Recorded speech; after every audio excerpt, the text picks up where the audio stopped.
Bener ya kata Sukma sama Sipa tadi, teks persuasif itu adalah ajakan. Jadi teks persuasif adalah teks yang berisi ajakan, saran, bujukan, imbauan, pengaruh, arahan, larangan, atau perintah kepada seseorang untuk melakukan suatu hal sesuai dengan tujuan yang ingin dicapai oleh penulis teks tersebut. Struktur teks persuasif yang pertama itu ada pengenalan isu. Penulis akan memberikan dan menyampaikan pengantar mengenai masalah yang menjadi dasar dari tulisan atau topik pembicaraannya. Yang kedua ada pemaparan argumen. Setelah menjelaskan semua isu yang akan dibicarakan, penulis harus memberikan beberapa argumen dan pendapat terkait dengan isu tersebut. Untuk lebih meyakinkan pembaca, carilah fakta-fakta yang dapat memperkuat argumen-argumen tadi. Yang ketiga, pernyataan ajakan. Bagian ini merupakan inti teks persuasi yang di dalamnya dinyatakan dorongan kepada pembaca untuk melakukan sesuatu. Pernyataan itu dapat disampaikan secara langsung, secara tersurat, atau secara tidak langsung, yaitu tersirat. Yang keempat ada penegasan kembali. Setelah mengajak, mengimbau, membujuk, atau melarang, di bagian ini penulis menegaskan kembali atas pernyataan-pernyataan sebelumnya. Biasanya ditandai dengan kata-kata seperti demikianlah, dengan demikian, oleh karena itu, dan sebagainya. Kehadiran argumen berfungsi untuk mengarahkan dan memperkuat ajakan-ajakan itu. Selanjutnya simpulan isi teks persuasif. Simpulan adalah merumuskan akhir tentang sesuatu. Misalnya teks. Simpulan disusun berdasarkan pemahaman atau penalaran kita terhadap keseluruhan isi teks itu. Karena isi teks persuasi berkenaan dengan ajakan, kesimpulan untuk tersebut tidak jauh dari jawaban atas pertanyaan mengajak apa teks persuasi itu. Selanjutnya adalah langkah menyimpulkan teks persuasif. Yang pertama, membaca keseluruhan isi teks. Yang kedua, mencatat bagian-bagian penting dari isi teks. Setelah kita baca, kita harus mencatat bagian-bagiannya. Selanjutnya yang ketiga, memahami hubungan logis antar bagian penting teks. Jadi setelah kita baca dan kita catat, kita harus memahami hubungan logisnya antar bagian teks tersebut. Yang keempat, merumuskan simpulan isi teks secara ringkas dan jelas. Setelah semuanya sudah kita baca, kita catat, kita pahami, kita rumuskan simpulan isi teks tersebut secara ringkas dan jelas. Di sini ada contoh simpulan teks persuasif. Siapa yang ingin membacakan? Aku. Oke, pada semua silakan. Menurut para ahli ya.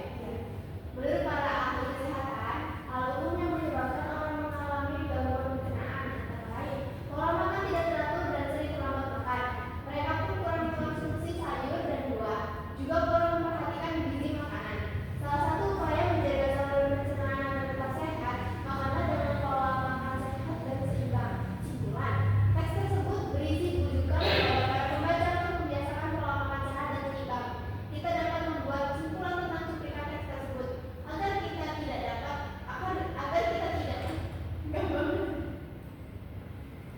kita harus makan dengan pola makan sehat dan seimbang. Ya, bagus ya Sukma. Beri pengalaman kita. Ibu, saya boleh izin keluar sebentar tidak Ibu? Boleh. Mana Tiara? Saya ingin ke kamar mandi Ibu. Silakan. Saya izin Ibu. Iya.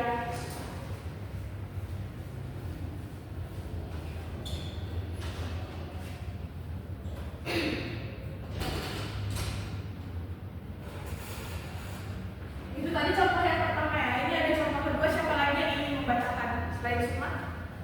Pada Sipa? Boleh. Yang kedua, duta kesulitan saat mencari rokok untuk menghentikan kegiatan merokok.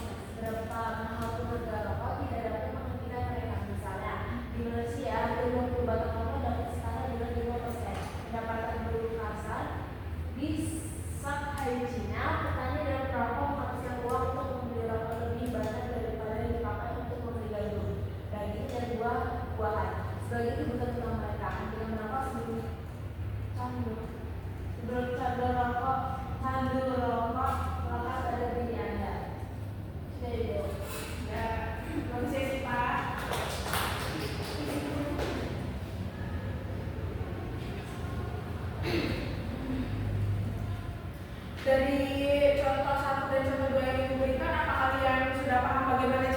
membuat kesimpulan. Paham Ibu? Paham Ibu. Amel sudah paham? Coba Amel jelaskan bagaimana. Bisa boleh nggak? Ya semua silakan. Jadi kalau untuk mengambil kesimpulan dari teks prestasi itu kita bisa tahu apa sih yang jadi apa sih ajakan dari teks prestasi tersebut. Nah kesimpulannya itu kita tuh bisa ambil dari ajakan dari sebuah teks, nggak cuma yang informasinya tapi ajakannya aja yang bisa kita ambil gitu Ibu. Ya bagus sekali ya semua. Bagus sekali juga buat teman-teman yang lain yang sudah aktif. Kasih tepuk tangan dulu. Jika semua sudah paham di sini Ibu memberikan penugasan. Di sini ada 2 tugas yang harus kalian kerjakan. Yang pertama, berdasarkan tes persuasif yang telah Ibu berikan, apakah argumen yang disampaikan oleh penulis didukung oleh bukti atau data yang kuat. Yang kedua, apakah tujuan utama dari tes persuasif ini dapat dipahami dengan jelas. Terus kalian memberikan contoh dari bagian teks tersebut yang mendukung atau merupakan tujuan tersebut.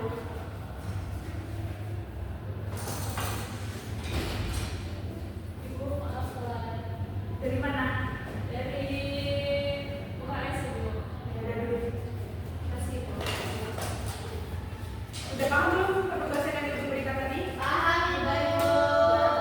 Ini dikerjakan individu ya, nanti kalian kumpulkan minggu depan. Ya.